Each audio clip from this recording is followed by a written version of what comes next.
Assalamualaikum warahmatullahi wabarakatuh. Perkenalkan, saya Tiara Diva Madania bersama kelompok 4 yang terdiri dari Siti Sofia dan Sarah Fadilah akan mempresentasikan tentang chapter 4 dari buku The Adult Learner yang ditulis oleh Malcolm Knowles.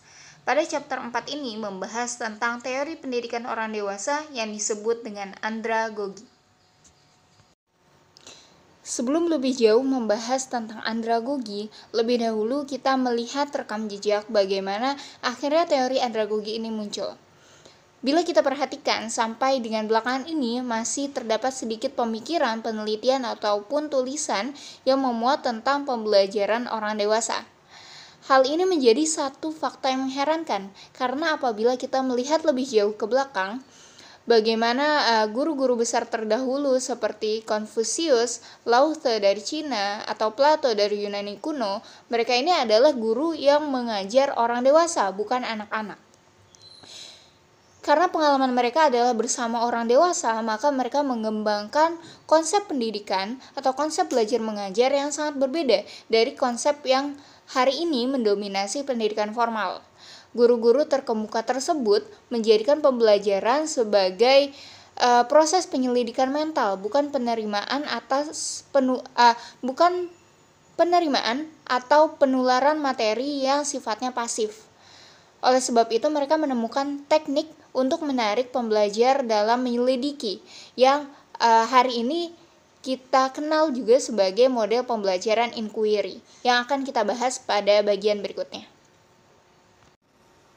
Ternyata, pada abad ke-7 di Eropa, sekolah atau lembaga pendidikan diorganisir untuk mengajarkan anak-anak, terutama untuk mempersiapkan anak laki-laki untuk tugas kependetaan. Karena sekolah-sekolah ini difokuskan tujuannya untuk indoktrinasi dalam hal keyakinan, kepercayaan, dan ritual gereja, maka guru-guru di sekolah ini mengembangkan seperangkat asumsi tentang pembelajaran dan strategi mengajar yang kemudian dilabeli sebagai pedagogi. Secara harfiah, pedagogi ini berarti seni dan pengetahuan untuk mengajar anak-anak, yang berasal dari bahasa Yunani pait yang artinya anak dan agogos yang artinya memimpin. Model pendidikan ini yang kemudian bertahan dengan baik sampai dengan hari ini dan mendominasi kebanyakan pengelolaan sekolah formal. Baru kemudian, setelah Perang Dunia Pertama, baik di Amerika maupun Eropa, pertumbuhan gagasan tentang karakteristik unik pada pendidikan orang dewasa mulai muncul. Namun, hanya pada beberapa dekade terakhir, gagasan-gagasan ini berevolusi menjadi sebuah kerangka yang terintegrasi tentang pendidikan orang dewasa.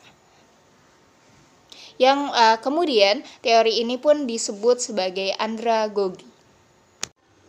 Seiring dengan berkembangnya pemikiran, penelitian, dan teori-teori tentang pembelajaran orang dewasa, akhirnya muncullah dua teori tentang aliran inquiry. Dua aliran tersebut adalah aliran saintifik dan aliran artistik. Aliran saintifik diperkenalkan oleh Edward L. Thorndike, di mana pada aliran saintifik ini penemuan pengetahuan baru dicari melalui penelitian dan eksperimen yang keras. Berlainan dengan itu, pada aliran artistik yang diperkenalkan dan dikembangkan oleh Edward C. Lindemann, penemuan pengetahuan baru dicari melalui intuisi dan analisis pengalaman, serta berfokus pada bagaimana orang dewasa belajar. Ketika kita mempelajari dan menelisik lebih jauh tentang pendidikan orang dewasa atau andragogi, maka kita akan menemukan bahwa satu kunci utama dari andragogi ini adalah terletak pada pengalaman peserta didik, di mana orang dewasa sebagai makhluk yang sudah mengalami banyak fase dalam hidupnya sudah memiliki banyak informasi melalui pengalaman-pengalaman yang mereka alami.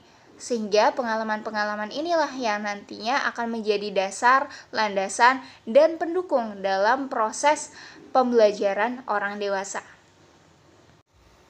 Pendidikan orang dewasa atau andragogi akan berangkat dari 5 poin dasar teori yang Kelimanya adalah yang pertama, bahwa orang dewasa termotivasi untuk belajar karena mereka mengalami kebutuhan dan minat yang akan dipenuhi oleh pembelajaran.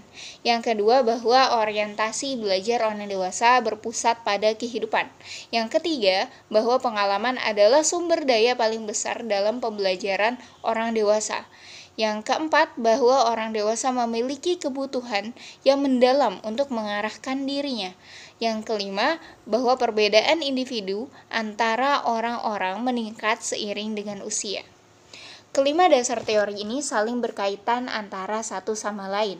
Yang pertama, karena orang dewasa ini adalah makhluk yang sudah mengalami banyak fase dan pengalaman dalam hidupnya, maka dari itu orang dewasa pun menemukan selama perjalanan pengalamannya mereka menemukan berbagai pertanyaan, minat, dan kebutuhan-kebutuhan yang harus mereka penuhi. Dan kebutuhan-kebutuhan tersebut akan terpenuhi melalui pembelajaran, proses pembelajaran. Maka dari itu, pembelajaran atau pendidikan menjadi satu hal yang sangat penting yang dibutuhkan, yang secara sadar dibutuhkan oleh orang dewasa dalam mengarahkan dirinya untuk menjalani kehidupannya, untuk menjawab tadi kebutuhan-kebutuhan yang ada pada dirinya. Karena itulah pendidikan orang dewasa berpusat pada kehidupannya, kehidupan nyatanya. Sebagai contoh, seseorang yang memilih profesi sebagai juru masak, maka ia tidak akan tertarik pada kelas-kelas yang mengajarkan tentang teori-teori kimia, fisika, atau matematika. Ia akan lebih tertarik pada kelas-kelas yang pada kelas atau pelatihan yang membahas tentang bagaimana cara membuat garnish yang cantik, atau bagaimana cara menggunakan alat masak terbaru, atau bagaimana cara membuat resep masakan yang enak, dan sebagainya.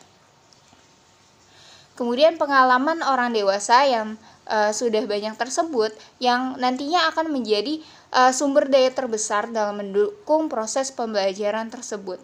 Dan karena tadi selama pengalaman hidupnya orang dewasa pasti membuat banyak keputusan dan pilihan-pilihan, karena itulah perbedaan antar individu ini, perbedaan kebutuhan, perbedaan keadaan, latar belakang, dan perbedaan informasi ini akan semakin mencolok, akan semakin meningkat dan mencolok antar individunya seiring dengan meningkatnya usia individu.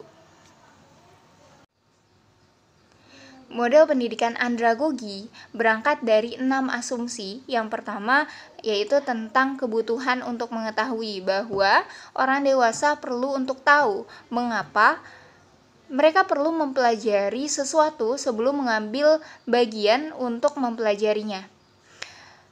Karena itu, ketika kita membuat sebuah pelatihan, kelas, atau segala bentuk pendidikan yang menerapkan konsep andragogi, penting untuk menjelaskan terlebih dahulu kepada peserta didik mengapa mereka harus mempelajari hal tersebut, mengapa mereka harus mengetahui dan memahami materi-materi yang akan disampaikan. Kemudian asumsi yang kedua adalah tentang konsep diri peserta belajar, bahwa orang dewasa memiliki konsep diri untuk bertanggung jawab atas keputusan mereka sendiri untuk kehidupan mereka sendiri.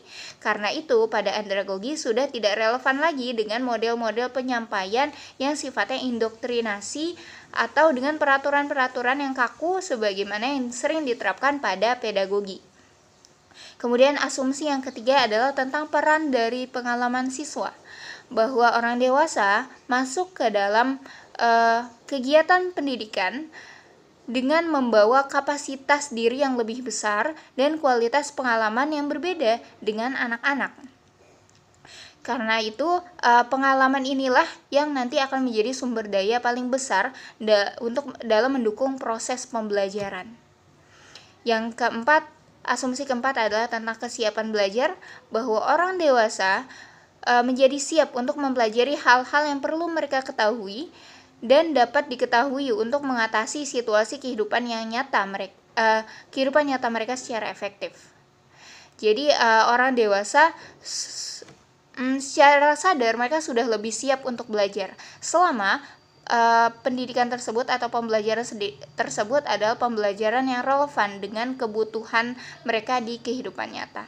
Yang asumsi yang kelima adalah tentang orientasi belajar, bahwa orientasi belajar orang dewasa berorientasi dan berpusat pada tugas dan kewajibannya di kehidupan nyata. Karena itu, materi-materi yang disampaikan harus disesuaikan dengan kebutuhan, dan tidak lagi membahas tentang teori-teori yang sifatnya tekstual, tapi lebih pada bahasan-bahasan yang sifatnya praktis.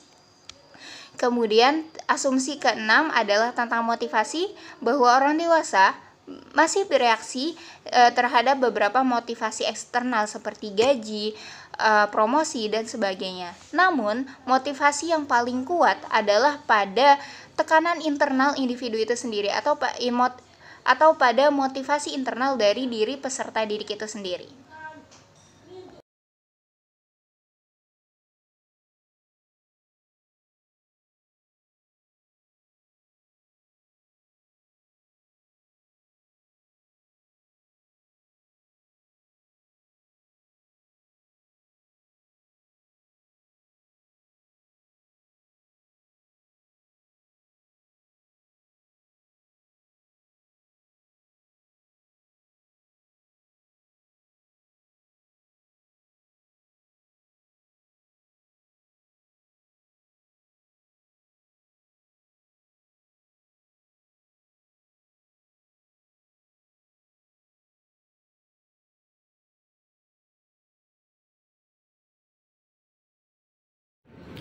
Kontribusi besar dari para psikolog, terutama dalam hal ini adalah psikolog klinis. Terdapat 5 tokoh yang akan dipaparkan dalam penjelasan video ini. Yang pertama adalah kontribusi dari psikolog klinis Sigmund Freud. Sigmund Freud merupakan seorang psikolog Austria yang dikenal sebagai pendiri psikoanalisis, yaitu sebuah teori psikologi yang sangat memengaruhi pandangan kita tentang alam bawah sadar manusia. Jadi teori ini tuh mengusulkan bahwa ada sejumlah besar pikiran, perasaan, keinginan, dan ingatan yang tidak sadar yang mempengaruhi perilaku dan pengalaman manusia. Salah satu konsep utama dari teori Freud adalah struktur kepribadian yang terdiri dari 3 bagian. Yang pertama itu adalah id, ego, dan superego. Salah satu aspek yang paling terkait dengan alam bawah sadar adalah id. Jadi id ini mewakili dorongan-dorongan dasar dan naluri manusia seperti nafsu, agresi, dan keinginan seksual. Bagian ini sepenuhnya tidak sadar dan didorong oleh prinsip kesenangan segera. Freud juga memperkenalkan konsep pertahanan diri seperti reaksi pertahanan, represi, dan proyeksi. Represi adalah mekanisme pertahanan yang digunakan oleh ego untuk menekan pikiran, perasaan, atau ingatan yang tidak dapat diterima secara sadar ke dalam alam bawah sadar. Proyeksi sendiri di sisi lain terjadi ketika seseorang mengatribusikan pikiran atau perasaan yang tidak disukai pada orang lain. Yang kedua ada teori dari Carl Jung. Jadi Carl Jung ini membagi kepribadian manusia menjadi 4 fungsi utama yang membantu individu berinteraksi dengan dunia luar dan memproses informasi tersebut. Yang pertama itu adalah pikiran atau thinking, yang kedua adalah perasaan atau feeling, yang ketiga adalah sensasi atau sensation, yang keempat adalah intuisi atau intuition. Jadi setiap individu itu memiliki kombinasi unik dari fungsi-fungsi ini yang membentuk tipe kepribadian yang berbeda-beda. Jung ini mengembangkan 2 tipe kepribadian utama berdasarkan preferensi dominan antara orientasi ekstrovert dan introvert. Tapi penting juga untuk diingat bahwa teori Jung tentang kepribadian ini adalah salah satu pendekatan dalam psikologi yang memiliki kontroversi dan kritiknya sendiri. Meskipun begitu, konsep-konsep seperti arketipe dan pembagian tipe kepribadian berdasarkan fungsi-fungsi kognitif tetap memiliki pengaruh yang signifikan dalam pengembangan psikologi kepribadian dan psikoterapi sampai dengan saat ini. Lalu yang ketiga adalah teori dari Erik Erikson. Erik Erikson merupakan seorang psikolog dan teoris pengembangan manusia yang dikenal dengan teori psikososialnya. Menurut teori ini, ada 8 tahap perkembangan psikososial yang dialami oleh manusia sepanjang hidup mereka. Setiap tahap melibatkan konflik psikososial yang harus diatasi untuk mencapai perkembangan yang sehat. Berikut ini adalah 8 tahapan perkembangan psikososial menurut teori Erikson. Yang pertama itu adalah tahap kepercayaan dan ketidakpercayaan yang terjadi pada usia 0 sampai dengan 1 tahun. Jadi pada tahap ini, bayi mengembangkan rasa kepercayaan terhadap dunia melalui interaksi yang positif dengan orang tua atau pengasuhnya. Jika kebutuhan bayi terpenuhi dengan baik, ia akan mengembangkan kepercayaan pada dunia. Namun jika tidak, ia mungkin mengembangkan ketidakpercayaan. Lalu yang kedua itu adalah tahap otonomi versus ragu-ragu yang terjadi pada usia 1 sampai dengan 3 tahun. Pada tahap ini, anak-anak mulai mengembangkan kemampuan untuk melakukan hal-hal sendiri dan merasa otonom. Konflik yang muncul ketika mereka merasa ragu-ragu tentang konflik yang terjadi pada tahap ini adalah ketika mereka merasa ragu-ragu tentang kemampuan mereka sendiri. Yang ketiga adalah tahap inisiatif versus rasa bersalah yang terjadi pada usia 3 sampai dengan 6 tahun. Anak-anak pada tahap ini mulai merasa ingin mengambil inisiatif dalam hal-hal seperti bermain dan belajar. Namun jika inisiatif mereka dicegah atau dihukum, mereka mengembangkan rasa bersalah. Yang keempat itu adalah tahap kompetensi versus inferioritas yang terjadi pada usia 6 sampai dengan 12 tahun. Pada tahap ini, anak-anak membandingkan diri mereka dengan yang lain dan mencari rasa kompetensi. Jika mereka berhasil meraih prestasi dan merasa kompeten, mereka akan berkembang dengan baik. Namun jika mereka merasa tidak mampu atau lebih rendah dari teman-teman mereka, mereka bisa merasa inferior. Yang kelima itu tahap identitas versus kebingungan peran yang terjadi pada usia 12 sampai dengan 18 tahun. Remaja pada masa ini adalah mencari identitas pribadi dan menjalani eksplorasi diri untuk menemukan siapa mereka. Konflik yang muncul pada tahap ini ketika mereka merasa bingung tentang peran dan identitas mereka. Yang keenam adalah tahap intimasi versus isolasi yang terjadi pada usia 18 sampai dengan 40 tahun. Pada tahap ini, individu mulai menjalin hubungan serius dengan orang lain, baik dalam bentuk persahabatan maupun cinta romantis. Jika mereka berhasil membangun hubungan yang serius, mereka akan merasa terhubung. Namun jika tidak, mereka mungkin merasa terisolasi.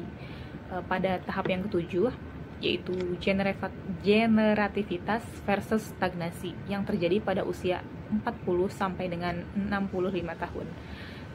Orang dewasa pada masa ini mencari cara untuk memberikan kontribusi pada generasi mendatang, baik melalui pekerjaan mereka, keluarga, atau masyarakat. Jika mereka merasa memberi kontribusi, mereka akan merasa berdaya, namun jika tidak, mereka mungkin akan merasa stagnan. Dan tahap yang terakhir adalah tahap integrasi ego versus putus asa yang terjadi pada usia 65 tahun ke atas. Jadi pada tahap terakhir ini, individu mulai mengevaluasi keseluruhan hidup mereka. Jika mereka merasa telah hidup dengan baik dan meraih tujuan hidup mereka, mereka akan mengalami integrasi ego. Namun jika mereka merasa kecewa dan memiliki banyak penyesalan, mereka mungkin mengalami perasaan putus asa. Jadi setiap tahap ini menekankan pentingnya mengatasi konflik psikososial untuk mencapai perkembangan yang sehat secara emosional dan sosial. Yang ketiga ada sumbangan teori dari Abraham Maslow.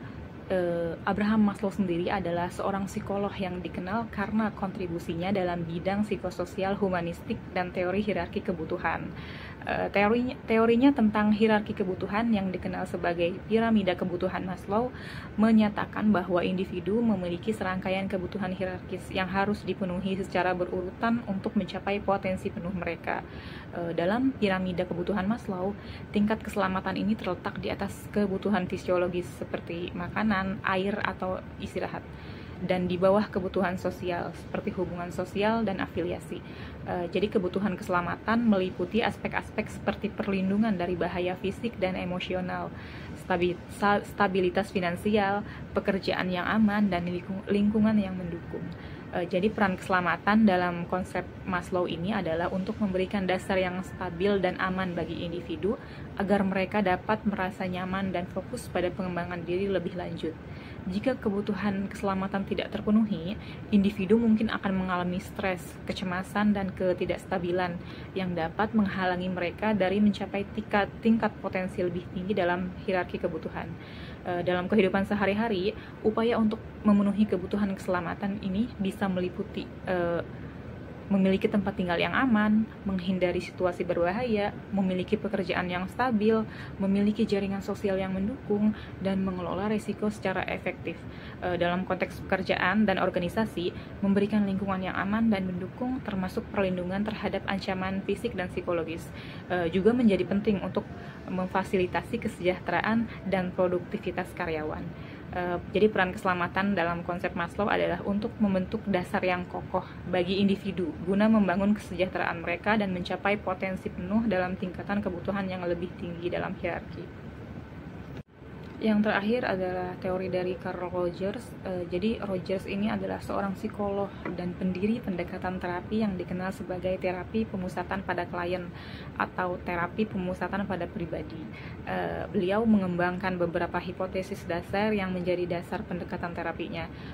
Berikut 5 hipotesis dasar menurut Carl Rogers. Yang pertama itu adalah tendensi aktualisasi.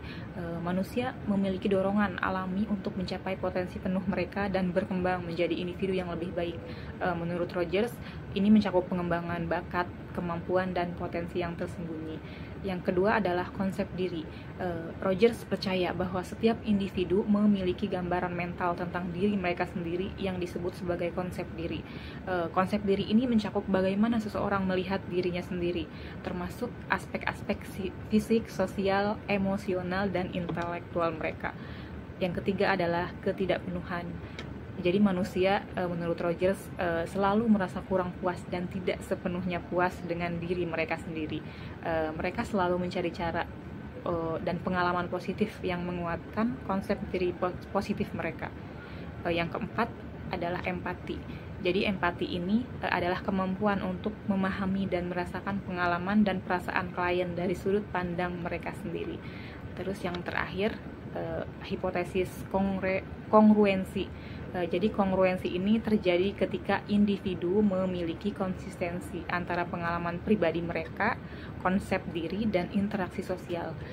Jika seseorang mengalami inkongruensi atau ketidaksesuaian antara pengalaman dan konsep diri mereka, ini dapat menyebabkan stres psikologis dan konflik internal. Jadi inilah hipotesis yang dicetuskan oleh Carl Rogers yang membentuk dasar dari terapi pemusatan pada klien. Pendekatan ini menekankan pentingnya hubungan terapeutik dan empatik, penerimaan tanpa syarat, dan pemahaman yang mendalam terhadap pengalaman manusia. Pendidikan orang dewasa hadir pada saat ini tidak luput dari kontribusi ilmu-ilmu lainnya. Salah satunya adalah kontribusi dari ilmu sosial.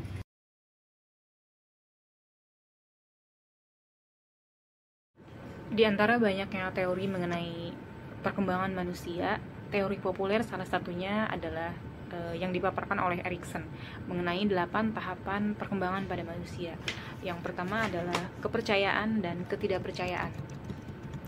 Pada masa bayi atau tahun pertama adalah titik awal pembentukan kepribadian. Jadi bayi belajar mempercayai orang lain agar kebutuhan dasarnya terpenuhi. Peran ibu atau orang terdekat seperti pengasuh yang mampu menciptakan keakraban dan kepedulian dapat mengembangkan kepercayaan dasar. Persepsi yang salah pada diri anak tentang lingkungannya karena penolakan orang tua atau pengasuh mengakibatkan bertumbuhnya perasaan tidak percaya, sehingga anak memandang dunia sekelilingnya sebagai tempat yang jahat. Pada tahap ini, kekuatan yang perlu ditumbuhkan pada kepribadian anak adalah harapan. Lalu selanjutnya ada tahapan yang kedua, yaitu otonomi versus rasa malu yang terjadi pada usia 2 sampai dengan 3 tahun. Konflik yang dialami anak pada tahap ini yaitu otonomi versus rasa malu serta keraguan-raguan. Kekuatan yang harus ditumbuhkan adalah keinginan atau kehendak, di mana anak belajar menjadi bebas untuk mengembangkan kemandirian. Kebutuhan tersebut dapat dipenuhi melalui motivasi untuk melakukan kepentingannya sendiri, seperti belajar makan atau berpakaian sendiri, berbicara, bergerak, atau mendapat jawaban dari suatu yang ditanyakan. Lalu berikutnya adalah tahap yang ketiga, yaitu inisiatif versus rasa bersalah. Anak pada tahap ini belajar menemukan keseimbangan antara kemampuan yang ada dalam dirinya dengan harapan atau tujuannya. Itu sebabnya anak cenderung menguji kemampuannya tanpa mengenal potensi yang ada dari dirinya. Konflik yang terjadi adalah inisiatif atau terbentuknya perasaan bersalah. Bila lingkungan sosial kurang mendukung, maka anak kurang memiliki inisiatif. Lalu tahap yang keempat adalah industri versus inferioritas yang terjadi pada usia 6 sampai dengan 12 tahun. Konflik pada tahap ini ialah kerja aktif versus rendah diri. Itu sebabnya kekuatan yang perlu ditumbuhkan ialah kompetensi atau terbentuknya berbagai keterampilan. Membandingkan kemampuan diri sendiri dengan teman sebaya terjadi pada tahap ini. Anak belajar mengenai keterampilan sosial dan akademis melalui kompetensi yang sehat dengan kelompoknya. Keberhasilan yang diraih anak memupuk rasa percaya diri. Dan sebaliknya, apabila anak menemui kegagalan, maka terbentuklah inferioritas.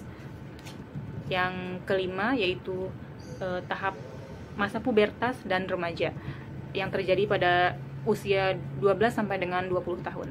Pada tahap ini, anak mulai memasuki usia remaja, di mana identitas diri, baik dalam lingkup sosial maupun dunia kerja, mulai ditemukan. Bisa dikatakan, masa remaja adalah awal usaha pencarian diri, sehingga anak berada pada tahap persimpangan antara masa kanak-kanak dengan masa dewasa. Konflik utama yang terjadi ialah identitas versus kekaburan peran, sehingga perlu komitmen yang jelas agar terbentuk kepribadian yang mantap untuk dapat mengenali dirinya. Lalu yang selanjutnya adalah tahap yang keenam, yaitu tahap dewasa awal, yang terjadi pada usia 20 sampai dengan 40 tahun. Pada tahap ini, kekuatan dasar yang dibutuhkan ialah kasih, karena muncul konflik antara keintiman atau keakraban versus keterasingan atau kesendirian. Agen sosial pada tahap ini ialah kekasih, suami atau istri, termasuk juga sahabat yang dapat membangun suatu bentuk persahabatan, sehingga tercipta rasa cinta dan kebersamaan.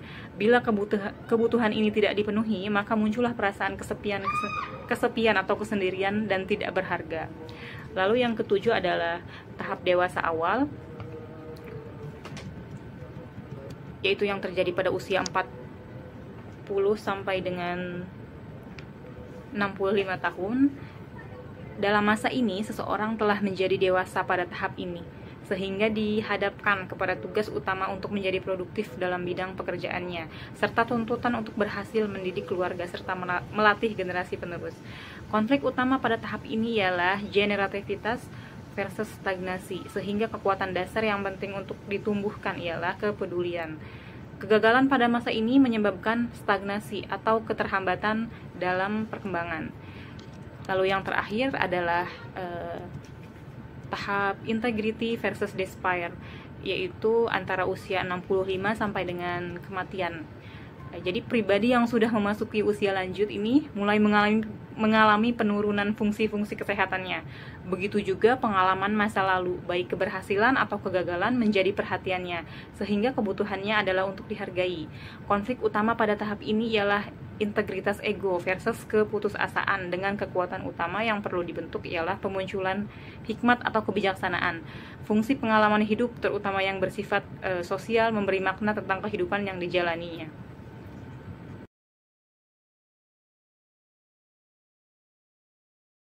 Selanjutnya yaitu kontribusi dari bidang sosiologi dan psikologi sosial.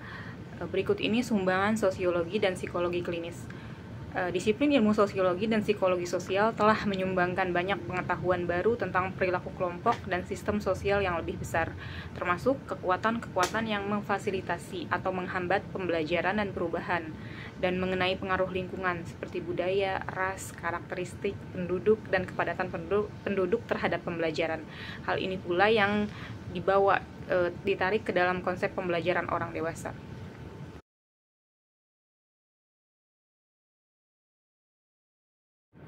Sumbangan dari ilmu filosofi yang pertama adalah isu-isu filosofis telah menonjol dalam literatur gerakan pendidikan orang dewasa di Amerika Serikat sejak awal dicetuskannya konsep pendidikan orang dewasa. Yang kedua adalah untuk mencapai gerakan pendidikan orang dewasa yang terpadu dan kuat, maka diperlukan tujuan yang sama di antara semua program di semua lembaga, atau satu pihak berpendapat bahwa tujuan ini haruslah peningkatan terhadap kemampuan individu, dan pihak lain ada juga yang berpendapat bahwa tujuan tersebut adalah peningkatan masyarakat. Artinya dari isu ini ada beberapa pendapat yang berbeda, maka hal ini pula yang mengakibatkan adanya pertemuan beberapa filsuf yang akan dijelaskan di slide berikutnya. Seorang filsuf profesional bernama Kenneth Benn, yang merupakan Presiden Asosiasi Pendidikan Orang Dewasa Amerika Serikat yang baru dibentuk pada tahun 1956, mendedikasikan upayanya untuk menertibkan polemik yang terjadi. Salah satu tindakan pertamanya sebagai presiden adalah mengadakan konferensi nasional dengan topik filosofi pendidikan orang dewasa. 13 filsuf dan pendidik orang dewasa dari seluruh negeri menghabiskan waktu selama 3 hari untuk membahas isu-isu di bawah ini. Yang pertama itu, apa tujuan pendidikan orang dewasa, dan pendidikan orang dewasa itu untuk apa gitu. Yang kedua adalah apa hubungan antara isi dan metode dalam pengajaran pada pendidikan orang dewasa. Yang ketiga adalah haruskah minat dan keinginan individu menentukan kurikulum pendidikan orang dewasa, atau haruskah kebutuhan masyarakat memainkan peran yang menentukan dalam pembuatan program pendidikan pada pendidikan orang dewasa. Yang keempat adalah apakah implikasi dari berbagai teori pengetahuan atau sifat manusia dan masyarakat terhadap perencanaan dan pelaksanaan program pendidikan pada orang dewasa.